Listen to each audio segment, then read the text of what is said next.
ایک مضبوط جسم دماغ کو مضبوط بناتا ہے۔ جسمانی تکلیف اور پریشانی میں انسان خوش نہیں ہو سکتا۔ سب کے ساتھ اچھا سلوک کرو، لیکن دوستی صرف چند ایک سے کرو۔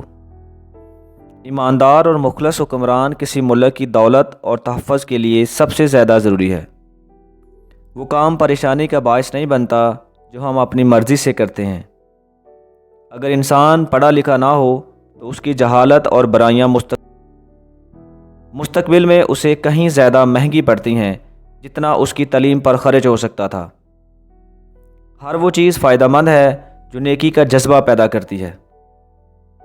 خوش اخلاقی وہ چیز ہے جس کی بنا پر لوگ دوسروں کی یادداشت میں زندہ رہتے ہیں۔ اگر انسان اپنی نفرت پر قابو پا سکتا ہے تو وہ کوئی بھی کام کر سکتا ہے۔ انسان خوفزدہ تب ہوتا ہے جب وہ سچائی سے ناواقف ہو۔ میں اس بات کو ترجیح دیتا ہوں کہ میں نے دوسروں کے لیے کیا کیا، نہ کہ دوسروں نے میرے لیے کیا کیا۔ غلط کام کر کے کوئی عزت حاصل نہیں کر سکتا۔ تمام لوگ چاہیں وہ امیر ہوں یا غریب، ان کے ساتھ ایک جیسا انصاف کرو۔